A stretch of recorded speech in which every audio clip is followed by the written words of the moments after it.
hadal hayay dooxada Camuud ee bariga magaalada Boorama kadib markii ay soo ifbixeen warar sheegaya in dahab laga Bismillahir Rahmanir Rahim waxaan rabaa caawa inaan falanqeeyo oo ka hadlo arrimaha bariyahan ka soo yeelaya meesha la yiraahdo Boorama oo ah in dadkii ay dahab ka heleen rag iyo dumarba waa la dhaqaajiyay waa la dhaqaaqay Hargeysa Burco Boorama gobolada Somaliland aad uma kala aqaana ani laakiin waxa la sheegayaa in dadkii ay soo dhaqaaqeen kulligood ay soo dhaqaaqeen ayaga oo raadinaya shaqo raadis ah oo dadkii wax meel adan maqli jirtay waxa loo kacayaa South Africa loo socdaa haddii maqli jirtay Europe baa loo socdaa haddii maqli jirtay wala tahriibayaa wixii way dhamaatay sheekadaas way isku dhamaatay garaamkii xataa waxay sheegayaan beeca laga gadanayo waxay dhaheen dad baa noo imaaday dahabka gadanaya oo isla meeshii kaashkii la fadhiya oo marka saa ula soo baxday halkii garaam miisaankay saaranayaan $50 bay naga siinayaan buu yiri wallahi waa nicmo ilaahay dadka u soo kordhiyay waxaan u maanaynayaa haddii ilaahay nicmadaas sii wado meeshaas maanta lagu arkay meelo badan oo dhulka Soomaaliyeed kamid ah shanta Soomaaliyeed meel kasto kamid ah macdantaas iyo dahabkaas iyo nicmadaas way jiifaan waxa dadkeenu kumayna baraarugsanin in dhulkeena laga helayo yaani macdantu wax banaanka iska yaliya lama he dadka macdanta soo qodaa waxay la maraan harjad fara badan dhibaatooyin badan mishiimo badan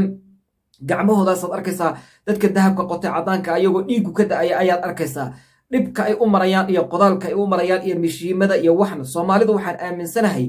hadday maanta arrinta tuhmeen ay ogaadeen oo ay arkeen ba midhaheediiba xataa wax yarna ha noqotay ay arkeen inay maanta u furantay wado fiican iyo suuq fiican u furmay oo dhulkii lagu dhaqaaqi doono dhulkan sideedaba inaynu ilaashano ma aha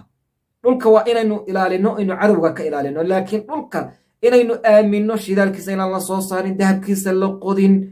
dhulkan yaa u tabcaysa dadka nool baa la rabaa inay ku noolaadaan dhulka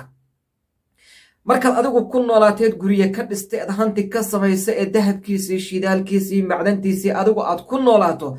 adiga oo dhaxalkii haya iyo ilmahaagina kaasi qaadi mana dhamaanayo dhulkani waa dhul aad u weyn dhulka ay ummadda Soomaaliyeed degtaa waa dhul aad u weyn aad u baaxad ballaaran ma dhamaanayso macdanta ku jira haddii maanta dhan la gurto oo billions dahab iyo isugu jirta garaam laga guro ma dhamaanayo ummadda Soomaaliyeed ee 22 milyan maba dhamayn karto macdanta dhex taala iyo dheemanka dhex yaala dhulkeena ma dhamayn karaan runtii hadday maalintii walba intaas oo bilyan oo kiilo kala soo baxaan haddaba horta warkani waa war farxad leh marka hore shaki baa nagu jiro waxa islaahin hadi Soomaaliyeed way waxani laakiin markaan aragnay aabada weyn oo yiri anigu waxaan helay 3 garaam ku kala dhahay 5 garaam baan helay waan iibsaday Allahu akbar wallahi waxaan hubsanay inay run tahay arintani waxa kale oo hubsanay inay Soomaalidu dhulkeeda macdani ka buuxdo laga bilaabo maantana lagu dhaqaaqi doono deedna ay soo afjarmi doonto sheekadii ahayd wala tahriibaya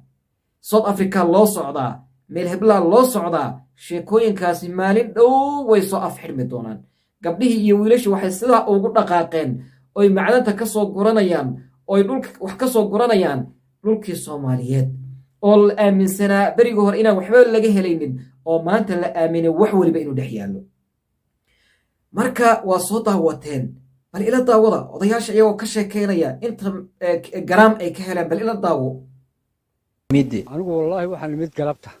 waxaan istiri bal ka war doon waxaan dadku ay ku yaacayaan waana ka war doonay dii ilaahayna weyle kulmiyay oo calaamad waa ka dharagteen warbixintoodii tukalaan kuugu dari dadka ilaahay markuu dahabkii siiyay ee soo qoteen dahabkii waxaa ka faa'iideystay oo ayaguna lacag ka sameeyay garab raratadii waxaa loo keenayaa raashinkii waxaa loo keenayaa hilibkii waxaa loo keenayaa shaahi waxaa loo keenayaa wax kastoo naftooda qaadkii xataa sigaarkii xataa odayaashii oo sigaarkii iyo qaadkii iyo laga gadanayaad ku arkaysaa ma fiicna qaad iyo sigaar midna ma fiicna oo ma taageerayno laakiin wax kasto ay ku noolaan lahaayeen baa meeshii loogu keenay maadaamay dahab helayaan lacagtii baa lagu qaliyay koobka shaahi wuxuu marayaa 10,000 oo lacagta Somaliland ah saan u fahmay waay 10,000 buu marayaa buu leeyahay ninkani 10,000 waxaan u fahmay inuu ka wado 10,000 oo Somaliland ah bal ila dhageyso koobka shaahi waa 10,000 may faantay jaadkii waxa weeyaan ilaa 50,000 mijintii waad maqashay dad badan ayaa dadka kalena ilaahay baa arsaaqadii u geliyay mooskii bariiskii baastadii hilibkii shaahii caanihii wax kastoo dadkan wax qodaya ee dhibaatada mudanaya ay ku gaaja bixi lahaayeen ay ku xaraara bixi lahaayeen baa loogu keenay meeshii dadkaasina lacag bay iyaguna ka sameeyeen waxaa kaloo lacag ka sameeyey dadkii dahablayaasha ahaa ee suuqyada fadhiyey ee ka iman jiray dahabka ka soo qaadan jiray dubay iyo baxrayn iyo fulaan ka soo qaadan jiray ee dahabka shiili jiray ayaguna way ka faa'iideen oo intay lacagtii dollarka ahayd soo qaadeen ayay meesha la fadhiyaan ninkii ama gabadhii hesha 1 garaam oo dahaba way qaadi way u geyn miisaankii meeshuu yaallaa waa la saari markii loo saarana way gadanayaan lacagtii oo kaash abuu tirsanayaa saasuu leeyahay waa kale bal ila dhegeyso u ah inay gataan dahabkani isla markaasina sitaa qalabka noocyadiisa kala duwan waxaan leeyahay soomaaliyey waddankeenna macdan baa dhex taalla biyo sacabadaada looga dhargaaye war dahabkan aad meelaha kale iyo dhaqaalahan aynu u raadsanayno waddankeennii baan ka helaynaa ha lagu dhaqaaqo dhulkii ha laga soo bixiyo macdanta ku jirta ha la soo gato mishiimada qof walba intaad qaado ood inta yareed maanta heshay dahabka ama inta yareed dhaqaaladaas intaad ku soo gadato qalabkii si aadanba u rafaadin qalabkii baa kuu sheegaya ku hagaya meeshii uu dahabka ku jiray calaamad kuu bixinaya qaata oo kulligiin intaad qalabkaa soo gadataan wax ka qaalisan baynu soo gadanaaye ku dhaqaaqa dhulkeennii dhulkani ma dhowranaynaa aabbaheen baa dhowrayey wuu ku dhintay awowgeen baa dhowraya wuu ku dhintay awowgiisii kala dhowraya wuu ku dhintay kii kasii horreeyey baa dhowraya wuu ku dhintay maba aynaan aaminin dhulkeena inaynu wax ka heli karnaba maalin dhoweyd waxaan ku arkay meesha aan joogo nin hindi ah oo igu yidhi waxaan ku socdaa somalilan oo maxaad ka doonaysaa dahab aan rabaa inaan ka soo qaato waa hindi xaguu ka imaaday hindiya annagana xaggeen u soconnaa hindiyaan u dabamaraynaa isagana wuu noo soo dabamaraya dhulkeenii wuxuuna usoo doonanaya macdintii ugu qaalisanad iyo dahabka ugu qaalisanaa inuu ka helo runtii xaqiiqatan ninkii waxaan dhahnay ma laga helaa waddankaas soomaaliya dahab ma laga helaa haa somalilan sani uga buuxaa buu ku leeyahay somalilan waa amniga iyo waxaasaa lagu arkay dhulka kalena maxaad u malaynaysaa waa ka buuxaa marka dhulkeenii walaalayaal aan ku dhaqaaqno kaydkiisu wuxuu wax inoo tari sideeda dhul maxaa loo kaydiyaa waxa ku jira ilaasho oo dadka ajaanibta ka ilaasho adiguna ku manaafacad ku nolow adduunka intaad ku nooshahay aakhira waxa kuu tari maayo la dhihi maayo ninkan qabrigan ku jira dhulkiisi waa dhulkan la dhihi maayo waxba kuu tari mayso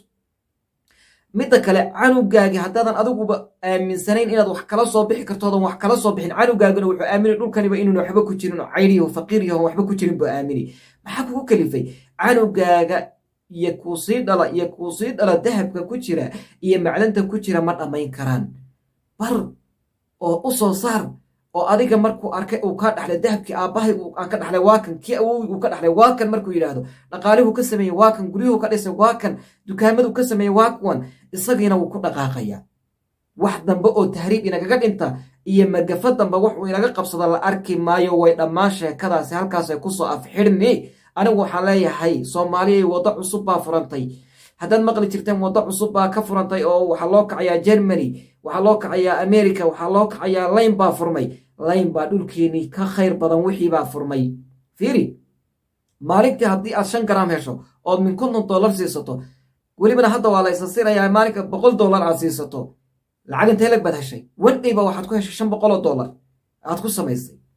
5 garaam maalinka dambana intaad qalabkii soo gadato waxaad heshaa meeshii macdantii meel cidla intaad ku rafaadi lahayd meel macdantii ka dhowdahay bay qalabkii kuu sheegayaa markaas hal mar qodaysaa 10 garaam hel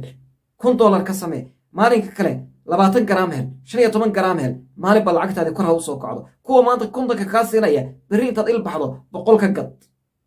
100 ka gad garaamkii $100 ka gad ilaa wax ka badan bay kusii faa'iidayaan ayaguye war hala dhaqaaqo oo mishiinadii iyo qalabkii intaad u gadataan dhulkeenii macdan baa laga helay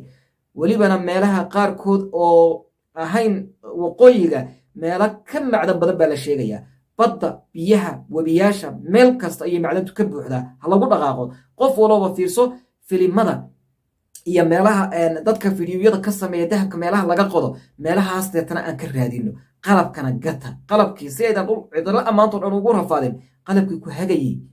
oo kuu sheegay meesha macdantu ku jirtay meeshayna ku jirin gata oo shilimaadka ugu horreeya ha ku qayilina qaadka ha ku cunina wax kale ha ku samaynine qalabkii ku iibsada saasaan idin leeyahay xoolo maanta geel iyo lo iyo ari baahi way bixin waayeen macdantaa bixisa aabbayaasheen meesha xoolaha ay u kaxayn jireen sacuudiga baahida korkii ka jirtay ay u qaadi jireen maanta sacuudigii wuxuu noqday badroolkiisi iyo macdantiisii markuu la soo baxay xoolihii iyo reebaadiinimadkii iskaga baxeen maanta waxay marayaan inay dee barwaaqa sooran ay noqdeen waxaan rabnaa shidaalna inaga ka shidaal badan macdanna inaga ka macdan badan laakiin aan qodno aan aragno sida hadda wiilashaasi usoo saareen ayaan usoo dowladuhu yayna hor istaagin dowladaha meelaha ka jira dadka yayna u diidin macdanta inay la soo baxaan faraha ka qaadaan dadku waxaan dhidid iyo rafaad loo marin lama gaaro faraha looga qaado dadku macdanta ha soo saaran dowladdu ha u dhigirayso ha laga jebiyo kharashaadkan iyo waxyaabaha cuntooyinkooda ha loo jebiyo ha lagu ilaaliyo saasaan leeyahay aniga